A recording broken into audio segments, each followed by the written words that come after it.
Hello my dear students. तो अपना channel start करने से पहले मैं आप लोगों से गुजारिश करना चाहता हूं कि आप लोग मेरे वीडियो को लाइक और सब्सक्राइब करें, साथ ही शेयर करें। तो मैं कुछ ज़्यादा ना बताते हुए मैं चलता हूं सीधे टॉपिक पर। तो ये आपका हिस्ट्री का जो 9th क्लास का फर्स्ट लेसन है, फ्रांसीसी क्रांति। यह घटना कहाँ की है? फ्रांस की है। तो सबसे पहले हम बताते हैं क्रांति माने क्या होता है। तो क्रांति का मतलब होता है हलचल या हंगामा, या सत्ता में क्या करना, एकाएक परिवर्तन कर देना, क्या कहलाता है? क्रांति कहलाता है। दूसरी बात क्या है? ये घटना जो घटित हुई वो जुलाई माह में प्रारंभ हुई 1789 ईस्वी में। ये फ्रांस का जो स्थान है पेरिस है। तो पेरिस में क्या था, एकदम समझ लीजिए सुबह का समय था और आतंक का माहौल था। ठीक, किसका माहौल था? आतंक का। तो उस समय क्या था, जो सम्राट था, सम्राट ने क्या किया, सेना को अपने राज्य में घुसने का आदेश दे दिया। और उसी समय क्या हुआ, जो जनता थी कितनी थी? कम से कम 7,000 थी। जो क्या थी? 7,000 जनता थी। इसमें महिला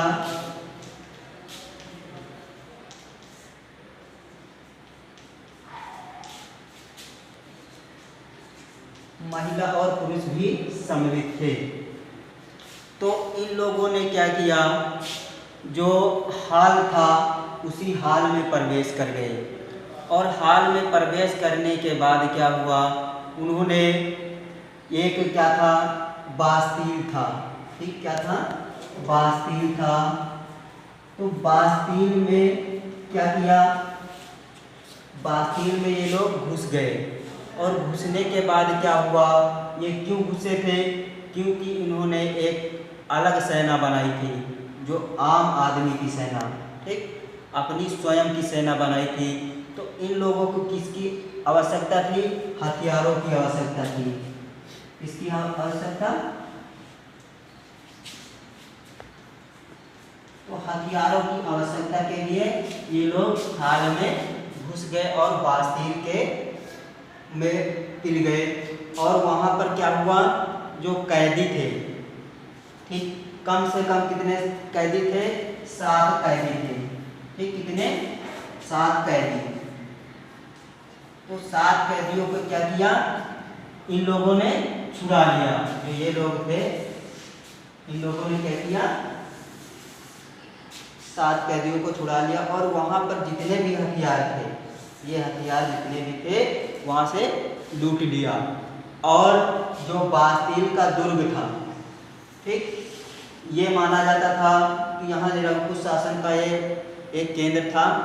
तो इसको उन लोगों ने नष्ट कर दिया। क्या किया? नष्ट कर दिया।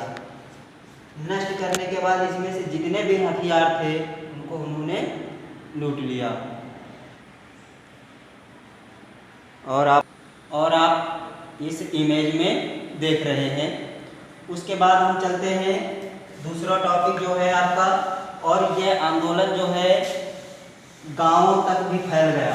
ठीक, क्या है, गांवों में भी ये आंदोलन चला। ठीक, तो गांवों में भी आंदोलन लोगों ने किया फ्रांसीसी क्रांति का। उसके बाद हम चलते हैं 18वीं शताब्दी के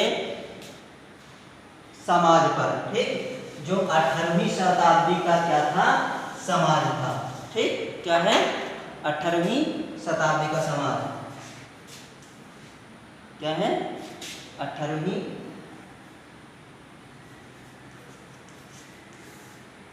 शताब्दी।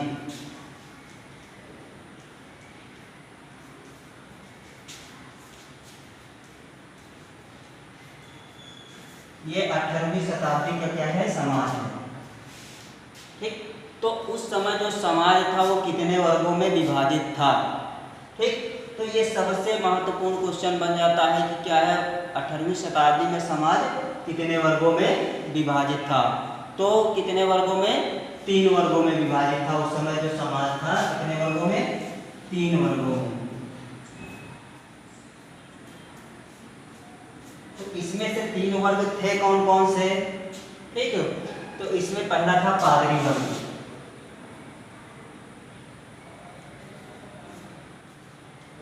पादरी वर्ग। दूसरा क्या था आपका? कुलीन वर्ग।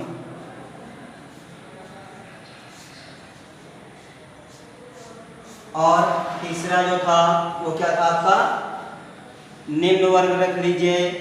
ठीक है, क्या है? निम्न वर्ग।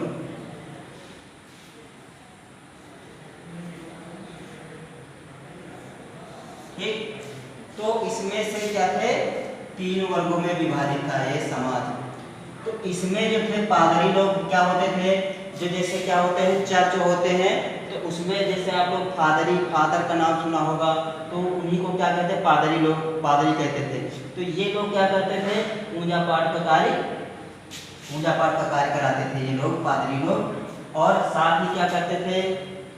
ये इनको जो राजा होता था तो उनको ये कोई कर नहीं देते थे, करों से मुक्त होते थे।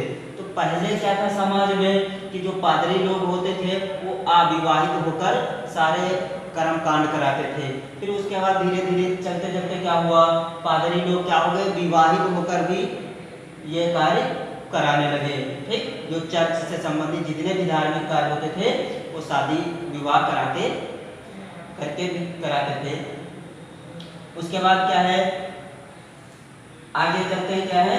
कुलीन वर्ग। तो कुलीन वर्ग कौन सा होता था? ये वर्ग क्या होता था? राज परिवार से संबंधित होते थे। ये भी राज परिवार से संबंधित होते थे। और इनका भी जीवन जो होता था करों से मुक्त होता था। ठीक, करों से मुक्त होने के साथ साथ क्या होता था? ये लोग भोग विलास का जीवन व्यतीत करते थे। और ये था आपका जो निम्न वर्ग, इसमें कौन थे? किसान थे। जैसे आपके क्या है? किसान है, मजदूर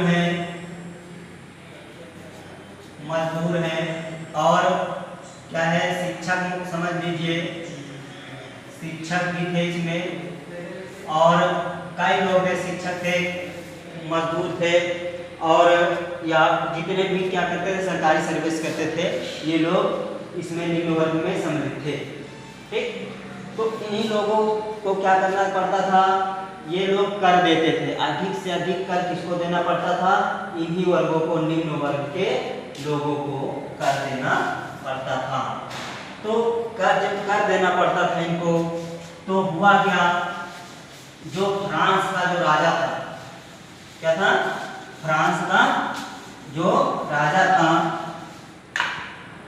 तो उसने क्या किया? उसने कई युद्ध लड़े। ठीक, युद्ध जब लड़ते हैं लोग, क्या हो जाता है? देश की आर्थिक स्थिति एकदम क्या हो जाती है? बेकार हो जाती है। ठीक, तो जब क्या हुआ? लुई 16वें, ठीक, क्या नाम है? लुई 16वें। ठीक, ये जब गद्दी पर बैठा, उस समय जो राज्य था उसका एकदम करों से ये समझ लीजिए लदा हुआ था। ठीक, उसके ऊपर क्या था? राज्य पर करों का भार अधिक था। और 20 वर्ष की अवस्था में उसकी शादी जिस ऑस्ट्रिया की राजकुमारी, ठीक, मेरी आंतोआन, आप लोगों ने नाम सुना होगा, तो उससे क्या हुआ?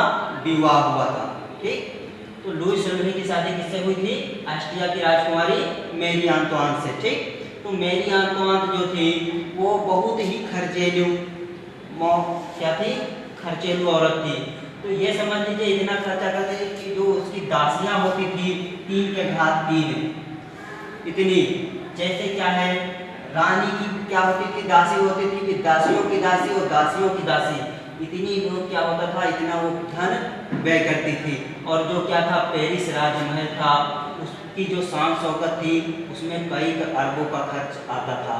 साथ ही देश में क्या करना है? शिक्षा की व्यवस्था करना है, और चिकित्सा की भी व्यवस्था करना है। तो ये सारा पैसा कहाँ से आएगा? इससे क्या हुआ, जो आपका क्या था, निम्न वर्ग था, सारा पैसा किसको देना पड़ता था?